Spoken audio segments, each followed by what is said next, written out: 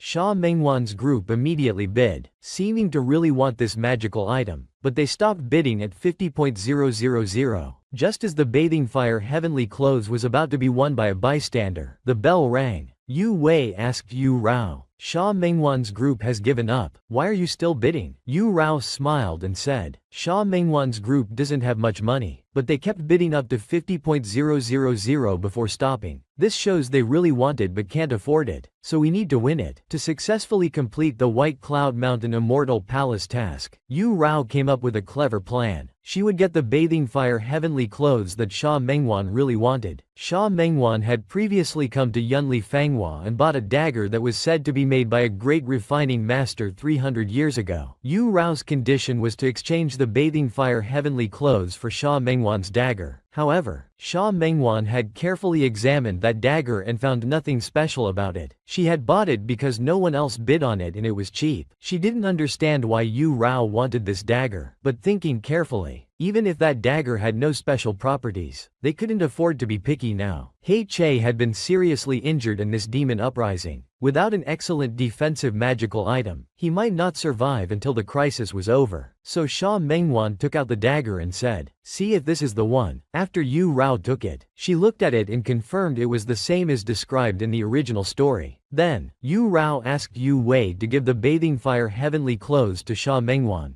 Just then, a loud noise came from nearby, accompanied by a very unpleasant smell. The sound seemed to be coming from the auction hall. Yu Wei said, "Let's go check it out." The scene changed, and they saw a group of people surrounding a giant toad. Suddenly, the toad jumped and spat out some unknown liquid. This toad was called the deep sea green toad and was supposed to be one of today's auction items, but for some reason, the seal on it seemed to have been removed, which is why it was so big. The unknown liquid it spat out would instantly dissolve anyone who came into contact with it. At this moment, Sha Mengwan, wearing the bathing fire heavenly clothes and holding a sword, arrived. With a swoosh, she struck the toad's back with her sword. The toad let out a painful cry and fell to the ground, barely alive. She was breathing heavily, her eyes suddenly fixed on Yu Rao. The next second, the toad suddenly jumped, lunging towards Yu Rao. A giant toad, for some unknown reason, suddenly launched an attack on the bystander Yu Rao. Yu Rao quickly pushed Yu Wei aside. At this critical moment, she remembered how Bai Chengye had conjured a blue dragon in the illusion to scare away the monster. It seemed dragons had a deterrent effect on them. She then asked the eye butler to project a 5-clawed golden dragon behind her. With the dragon's roar, the toad was instantly frightened. Seeing this, Yu Rao seized the opportunity and used a technique she had just learned called starfire spreads. With a croak, the toad was instantly roasted. Yu Rao let out a sigh of relief. The vermilion bird's flames are the natural enemy of these dark creatures. Fortunately, I practiced it during my seclusion. At this time, she noticed a golden pearl on the charred toad's body. Upon closer inspection, it turned out to be a very rare demon core. This was quite a windfall. Yu Rao managed to defeat the 1,000-year-old green cicada all by herself. Even Sha Mengwan found it unbelievable. An expert on the scene carefully studied and discovered that the flames Yu Rao had just unleashed were the Liuli Jinwo, blazed near fire. The Vermilion Bird Clan's innate flame is the Nanming Lihuo, southern bright leaving fire. The Liuli Jinwo is a transcendent divine fire. How could Yu Rao possess it? It seems that the Vermilion Bird's reincarnation has produced a formidable figure. After a while, Yu Rao went to Qinglong City to find senior brother and senior sister Yuan Yuan. They were counting pills, preparing to send them to the East Sea for disciples injured in the demon uprising. Yu Rao then asked about the current situation in the East Sea. Senior brother said the situation was very serious. Reportedly, an entrance to the Guishu, returning void, might have appeared at the bottom of the sea. Those sea demons were coming through this entrance in an endless stream to attack. Many 10,000-year-old demon beasts lived lived in the deep sea world. If they attacked in groups, the consequences would be unimaginable. Yu Rao suddenly felt uneasy because in the original story, there was no sea demon attack on the East Sea. Could it be that, as Xiao Mei said, this had affected the main plot? The world was in chaos, and great monsters were about to appear. Yu Rao, currently Shenzhou is overflowing with spiritual power. There's a faint, unusual light circulating at your spiritual platform, a sign that you're about to break through to the next level. The Qianhongjing pill that Yu Rao had asked senior sister Yuan to refine earlier is now ready. Among them is a purple gold spirit star pill. Taking it can ensure a successful advancement. Senior brother suggested that you should enter seclusion to break through as soon as possible to avoid spiritual power loss. Thanks to the reminder from senior brother and sister, Yu Rao realized her power had reached this level. She immediately got up to go to Purple Bamboo Courtyard to get her luggage. At this time, senior brother said, "Wait a moment," because Bai Chengye had issued a ban. No one was allowed to enter Purple Bamboo Courtyard anymore, but it might be fine for Yu Rao. Then, senior brother said, "It's nothing, you can go. Just be careful on the way." Shortly after, Yu Rao returned to Purple Bamboo Courtyard. This was the house Bai Chengye had specially arranged for her, but she was about to leave soon, and probably would never come back. Yu Rao recalled the calligraphy Bai Chengye had once taught her in this room, as well as the unique sword technique Bai Chengye had personally taught her in the courtyard. As she thought about these things, she suddenly felt a bit of loss. Yu Wei saw that Yu Rao seemed to have something on her mind and came forward to show concern. Yu Rao said she was fine, just feeling a bit sad thinking that she would never come back here again. Then, Yu Rao left a message on a nearby bamboo. "Hope everyone is safe and happy." Yu Rao was here. 7 days later, a scream came from the room. Lady Chunhua and the Heavenly Venerable hurriedly ran over. Yu Rao was looking at herself in the mirror in panic. A small flame mark had appeared on her forehead. Lady Chunhua said the appearance of this mark proved that the power of the Vermilion Bird bloodline had awakened when she was breaking through to the next level. This was great news. Her father and elder brother also had it, so there was no need to panic. Yu Rao was heartbroken. Why is mine different from theirs? Big brothers and fathers are red. Am I picked up from a trash heap? Lady Chunhua said, "Silly child, your mark is green. It means your innate flame has changed." Yu Rao's Vermilion Bird bloodline had now awakened, and it had mutated during the talent awakening, upgrading to the legendary Divine Fire, Liuli Jinwo. When Yu Rao reaches the Washan realm, this divine fire will be able to burn everything. Incredibly powerful. Such a rare opportunity had occurred to Yu Rao. The Heavenly Venerable was overjoyed for a moment. Yu Rao also didn't expect herself to be so gifted. Wouldn't she be able to dominate the immortal realm in the future? On the other side, when Changxi learned that Yu Rao had advanced to Liuli Jingu, he was immediately scared out of his wits. It seemed that he couldn't act rashly for now. The next day, in Hanxiang Palace, Chang Zai's subordinate, Comrade Si Chen, was also injured and reverted to his original form, becoming a bat. They met secretly to discuss how to steal the spirit beast pill. Hong Shi confidently suggested, "This woman likes to keep small animals. Later, you just act cute, and she will probably take you as a spirit pet. Then she'll buy you a spirit beast pill too." The next second, Yu Rao and her maid walked into the room. Chang Shi and his subordinate immediately put on a cute act. Yu Rao looked and instantly felt nauseated. "Why is there a bat in the room?" The maid said, "Miss, don't be afraid. This bat was brought by Bai Shui a few days ago. It seems to be his friend from the demon realm." After hearing this, Yu Rao scolded Bai Shui. "There are so many good friends to make. Why make friends with a bat?"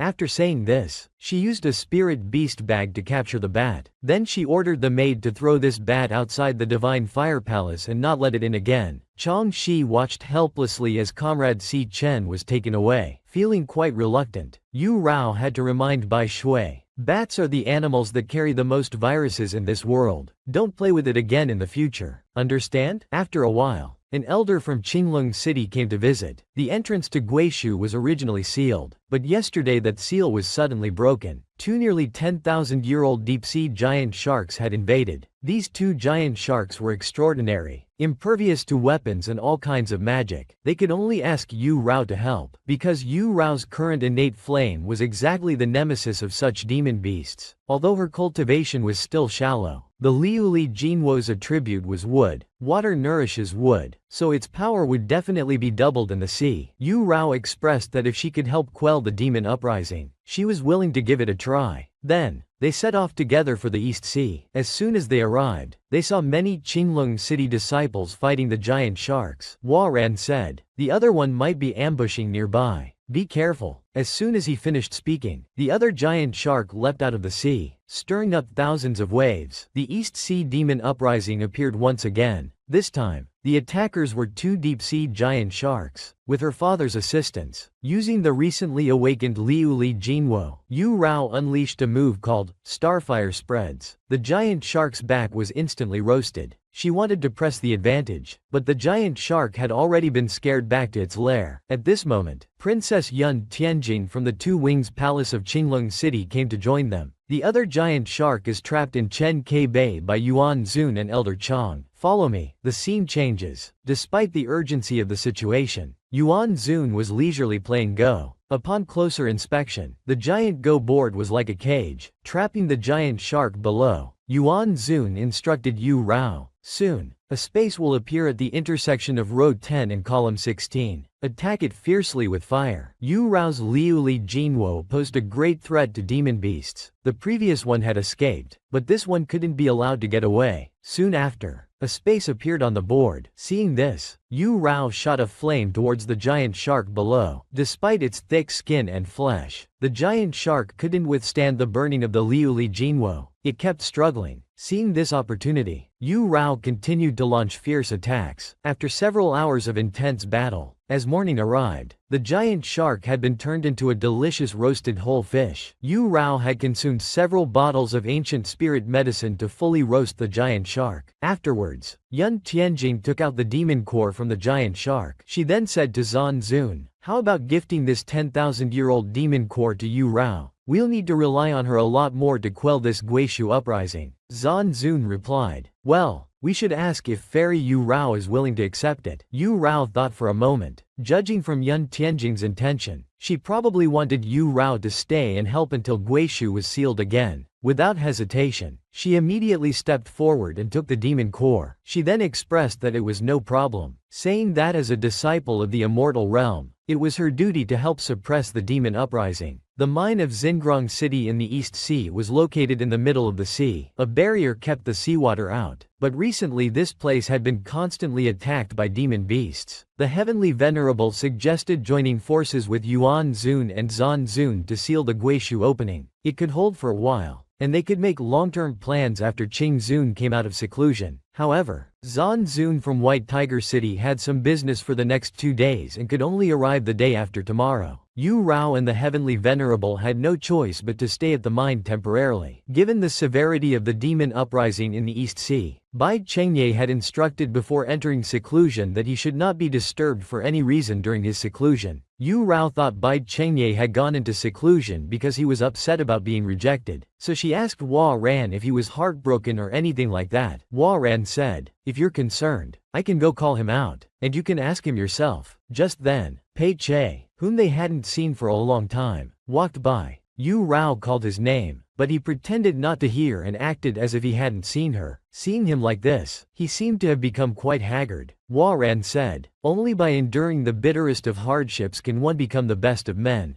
Don't worry about him." Then Yuan Zun said, "Fairy Yu Rao, would you accompany me for a walk elsewhere?" Soon after, the two came to the edge of a cliff at the mine. Yu Rao then asked Yuan Zun, "Did you come to the East Sea specifically to deal with the demon uprising? In the original story, Yuan Zun always kept to himself, not caring about outside affairs. This time, he came to the East Sea actually wanting to go into Guishu to take a look. The deep-sea Guishu was the most ancient of artifacts. It contained many 10,000-year-old minerals, plants, demon beasts, and possibly even 10,000-year-old water spirits. Water spirits are formed from the purest water spiritual energy. The 4 divine bloodlines of the immortal realm are the purest elemental constitutions. Xuanwu represents water. Vermilion bird represents fire. Celestial fate is the foundation of cultivation, while the origin is the inheritance of bloodlines. Yuan Zun's purpose for entering Guishu was to find water spirits to enhance his water origin. Yuan Zun invited Yu Rao to go together because his Go strategy combined with Yu Rao's Liuli Jinwo was very stable. Moreover, Yu Rao's spiritual energy was excellent, which would greatly increase the chances of finding water spirits. However, at present, it was more important for Yu Rao to focus on completing the White Cloud Mountain Immortal Manor mission to get the reward sooner. At this moment, Sha Mengwan came to find Yu Rao, saying, "Princess Yun has arranged for you to stay with me. I'm here to pick you up." The male lead, Bai Chengye, finally came out of seclusion today, and his appearance seemed to have changed. Just now, Sha Mengwan brought Yu Rao to their temporary accommodation at the mine. Although the temporary lodging was simple, it was warm in winter and cool in summer, and it even had a sea view. It was quite nice. In their leisure time, the two sat down to chat. Sha Mengwan was very curious about why Yu Rao's spirit pet was called Bai Shui, Snow White. Yu Rao told Sha Mengwan the story of Snow White and the Seven Dwarfs. As a character from a cultivation world, Sha Mengwan naturally didn't understand the story. In the end, Snow White and the prince lived happily ever after, and the evil queen got her just punishment. Just as the story finished, a bell sound came from outside. They heard someone shouting that sea demons were attacking. After settling Bai Shui in the temporary lodging, Yu Rao set out. This time, the attacking sea demon was a giant octopus, accompanied by 3 shrimp and crab soldiers. The heavenly venerable and others must have gone out to fight. There was a risk of losing control at the mine. Yu Rao immediately decided to join forces with Sha Mengwan to resist the sea demon attack and defend the mine. They attacked the octopus from 2 sides. Sha Mengwan used sword techniques while Yu Rao unleashed her starfire spreads attack. But the octopus spat out a mouthful of water, extinguishing the flames. Yu Rao was stunned. This creature wasn't playing by the rules.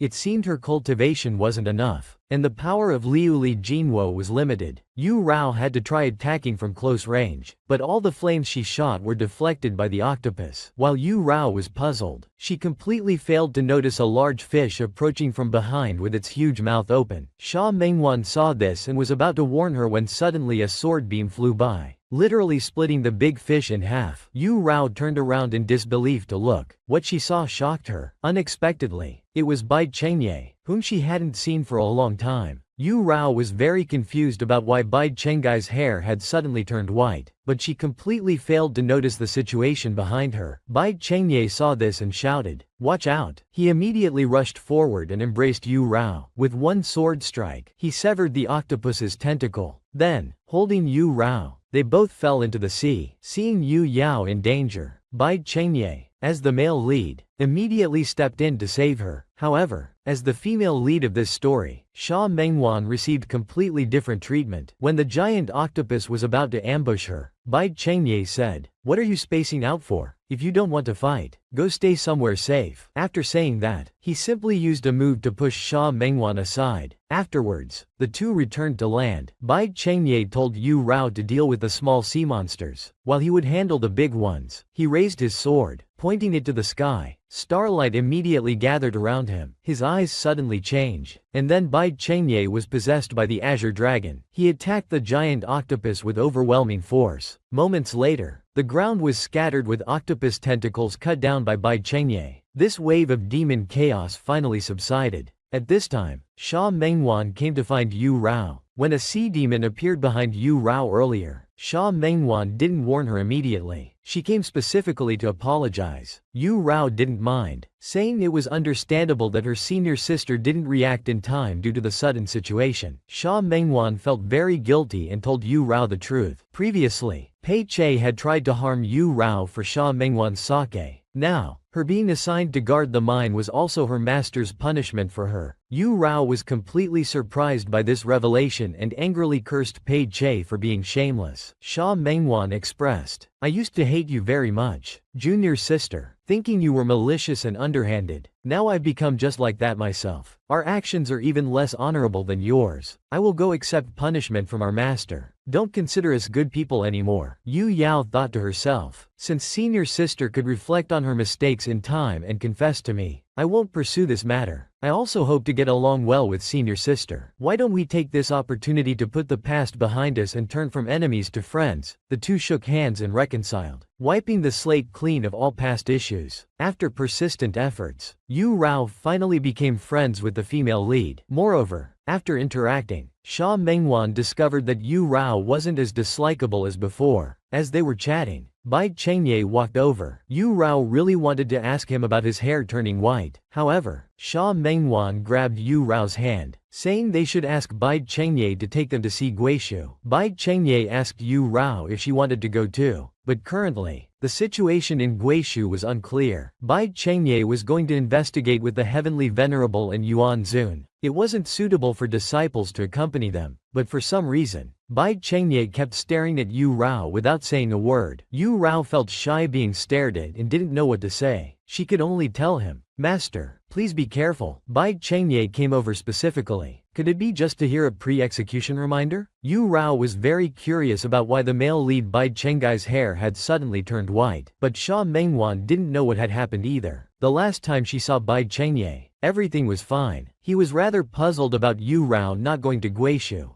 Guishu was the oldest existing secret realm, full of rare treasures. Its entrance had appeared for the first time. A rare opportunity, Yu Rao said. But didn't Master say the situation inside was unclear and he'd take us next time? Sha Mengwan sighed. If Master had decided that from the beginning, he wouldn't have specifically asked you. It's clear he wants to take you. Besides, don't you like Master? We can go to Guishu together, and I can help create opportunities for you to get close to him. Yu Yao was shocked upon hearing this. Did I hear that right? The female lead actually wants to help me get together with the male lead? This is too dramatic. Yu Yao hurriedly said. Hee, no need. Senior sister doesn't need my help anymore. I plan to leave the East Sea early tomorrow morning. The next day, Bai Chengye was discussing with Yun Tianjing about entering Guishu later. Yu Rao couldn't avoid it, so she went up and asked, "Do you have any business with me?" Yu Yao said, "I've come to say goodbye to you. Yu Wei from Xuanwu City has something for me, so I have to leave first." Yu Yao took this opportunity to secretly glance at Bai Chengye, seemingly noticing something unusual about him. She then said, "Sorry," to him. On the way to Xuanwu City, Yu Rao explained to customer service Xiao Mei that Bai Chengye's hair turned white because he couldn't bear the pain of being rejected. In the original story, the male lead had been single for thousands of years and never had feelings for anyone, but he fell in love for the first time with Yu Rao. How unfortunate. Xiao Mei reminded Yu Rao again that she must not develop feelings of love for Bai Chengye, if nothing else, because Bai Chengye and Yu Rao are not from the same world. When Yu Rao returns to the real world, they will never be able to contact each other again. Yu Rao suggested, "Why don't I agree to Bai Chengye on my last day before returning? By borrowing time from Yuan Shenyi, they can have a beautiful ending." Customer service Xiao Mei said, "The male lead likes you, not the character you're playing. If you two really get together, the main storyline will deviate, the space coordinates will change, and no one will be able to locate you to bring you back." Yu Yao had no choice but to follow the customer service's advice. Meanwhile, Changshi overheard their conversation and felt strange. What did this mean? This woman wasn't actually Fu Yu Rao? Before she could think more, a formation suddenly surrounded Yu Rao. Yu Rao felt something was very wrong. Oh no, this was an ambush. At this moment, a man walked over from the side, with a snake mark on his forehead. He introduced himself to Yu Rao. "I am the crown prince of the Xiayue demon clan." The demon crown prince who appeared before her today wanted Yu Rao to hand over his third brother. Several months ago, Changshi suddenly disappeared. The demon realm searched everywhere for his whereabouts. Who would have thought that he had been severely injured, reverted to his original form, and was taken in by Yu Rao as a spirit pet? Yu Rao looked at Bai Shui. Could it be that he was Changshi? Changshi immediately felt something was very wrong. On one side was his mortal enemy, on the other was the woman who stabbed him in the back. If my identity is exposed, I'm definitely finished today. The crown prince smiled. He waved his hand, removing the barrier trapping Yu Rao. Xiayue meant no offense, saying, "As long as the immortal lady hands over my third brother for me to take back to the demon realm, I will surely offer a grand gift in gratitude." Without a word, Yu Rao picked up Changshi and immediately communicated with him through eye contact. She finally confirmed that Bai Shui was indeed Changshi. Yu Rao proposed a condition to Changshi. "If I hand you over, you'll surely die. If you're willing to swear an oath to never again attempt to incite internal conflicts in the immortal realm, I'll spare your life."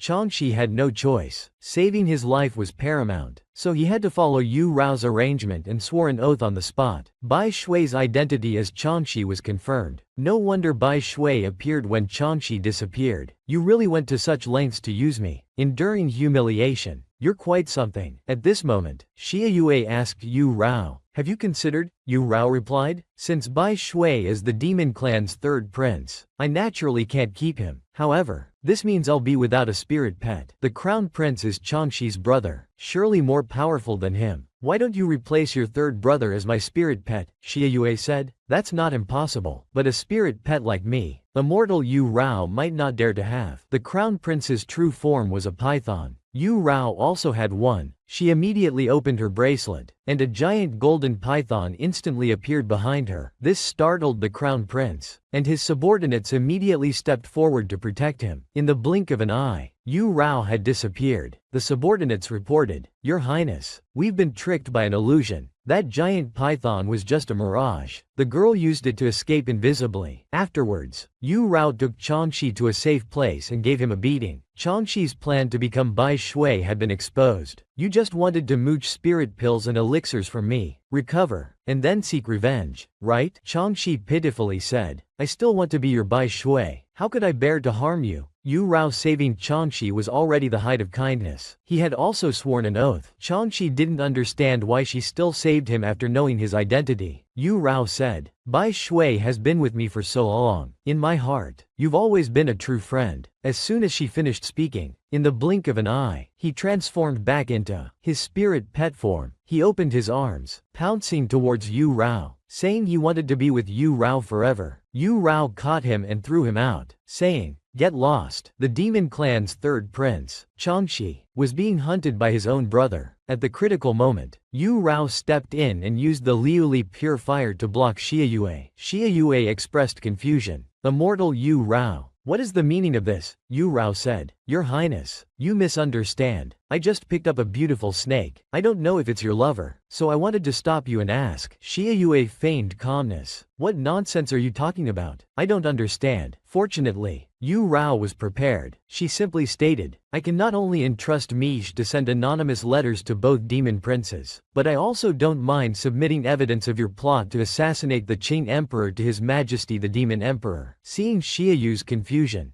Yu Rao explained the contents about Changxi's insufficient subjugation and the raising of private troops. Xie Yue finally understood, so the anonymous letters he and Chuangxing received earlier were sent by her. Yu Rao then stated that Changxi, as her spirit pet, had contributed if not meritoriously, at least with effort. She couldn't stand by and watch someone kill him. It was the same principle as him protecting that snake spirit. To avoid trouble, Xie Yue had to agree to spare Changxi. He also hoped for peace between the immortal and demon realms. Additionally, he said that Dai Zi's injury had nothing to do with him. However, all the current evidence pointed to Xie Yue. Yu Rao didn't believe what he said, but Xie Yue didn't think so. At this moment, all he could think of was his second brother, Chuangxing. The scene changed. Changxi was seen with a dejected face, expressing gratitude to Yu Rao, saying he had no way to repay her and wanted to offer himself. Yu Rao dodged and said, If you want to offer yourself, then form a blood bond with me and become my destined spirit pet. A destined spirit pet is something a cultivator can have only one of in their lifetime. Once the contract is formed, the spirit pet and master's fates are intertwined. Changxi reconsidered. Currently, she was his only support, but he had a question. Was the Fu Yu Rao before him really her true self? It seemed he had overheard the conversation with customer service Xiao Mei. Yu Rao had to be honest. As you know, I'm indeed not. I want to form a blood bond with you to prevent you from harming Yu Rao in the future and to ensure you protect her. In short, Yu Rao's requirements for Changxi were not to incite internal conflicts in the immortal realm and to protect Fu Yu Rao well in the future. Changxi said, I understand. Let's form the bond then. Changxi transformed back into his spirit fox form. Yu Rao bit her finger and dripped her blood on Changxi's forehead. With the flow of spiritual energy, the blood bond was formed. Then Changxi pounced into Yu Rao's arms, coquettishly saying, From now on, I'm your baby. You must take good care of me, okay? The next second, what awaited him was Yu Rao's disdain once again. Yu Daizi from White Tiger City was injured while helping his third sister deal with a snake spirit mistress. The Zan Venerable demanded that the Western Sea hand over the snake spirit, but they kept making excuses. In his fury, the Zan Venerable led his disciples to deploy above the Western Sea and was about to attack. When Yu Yao learned of the situation, he wanted to join in because there was still something he didn't understand clearly. Was it really Xie Yue who injured Dai Zi? the scene shifted to the sky above the Western Sea. White Tiger City had already gathered there, preparing to attack. Yu Rao and Yu Wei hurriedly arrived. Seeing Yu Rao, the Zan Venerable concernedly said, "I heard you woke up a few days ago. Dai Yi and I wanted to visit you, but we were delayed by some matters. You won't blame Uncle Yu, will you?" Yu Rao replied, "Uncle Yu, don't worry, I've already recovered. Thanks to your mind-stabilizing pearl, just saved my life." The Zan Venerable felt confused. What mind-stabilizing pearl? On the other side, Yu Wei seemed to be sulking with the man beside her. Upon closer look, this man was Elder Li Longfian from Xuanwu City. He was said to be the youngest elder in the immortal realm, quite adept at handling affairs, and ranked third on the Langya list. The Zan Venerable said, "If you're here to mediate, there's no need." Longfian clarified to the Zan Venerable, "We're just here to watch the show. Besides, the four immortal cities are closely connected. We naturally stand with White Tiger City." At this moment, Yu Dai Yi reported to the Zan Venerable, "Disciple, preparations are complete. We can begin the attack on the Dragon Palace." With the Zan Venerable's command, the attack on the Western Sea officially began. The Zan Venerable and Dr. Yu led the disciples, attacking deep into the Western Sea. At this time, everyone was puzzled why so many bubbles suddenly appeared here. According to Longfian, this was a magic formation. These bubbles were teleportation points. Touching them would randomly teleport one to another location. Seeing this situation, Yu Rao waved her hands, preparing to cast a fireball spell to test it. The Liuli pure fire burned in the sea, instantly destroying the surrounding bubbles one by one. The Zan Venerable couldn't help but praise Yu Rao's skill. "Your progress is truly rapid." At this moment, Longfian felt that this illusion formation was unusual. It seemed the Western Sea had assistance from a powerful person. The Zan Venerable advanced, breaking through barriers, and soon arrived outside the Crystal Palace of the Western Sea. Just as he was about to call the disciples to enter the palace, someone behind shouted, "Zan Venerable, please wait." Yu Rao thought the voice sounded familiar and turned to look. Upon closer inspection, it was actually Bai Chengye. How did he get here? The male lead Bai Chengye suddenly appeared in the Western Sea. He came to stop the Zan Venerable from attacking the Western Sea Dragon Palace, for the sake of a demon, causing two factions of the immortal realm to clash in arms. "It's not worth it," Bai Chengye suggested. "I'll go negotiate with Aoran and have him hand over the snake spirit." The Zan Venerable had to listen to Bai Chengye's suggestion, but he would only wait for the time it takes an incense stick to burn. If by then the snake spirit wasn't seen, even if Bai Chengye intervened, he would still attack the Dragon Palace. Subsequently, Bai Chengye asked the Zan Venerable to take the disciples back to the floating island, saying he would go and return shortly. Afterwards, everyone returned to the floating island. The reason Bai Chengye came to the Western Sea was because Longfian from Xuanwu City had sent a message to the Yuan Venerable, who asked him to come. The Yuan Venerable stated that since the Western Sea was protecting that snake spirit so fiercely, there must be hidden circumstances. Bai Chengye,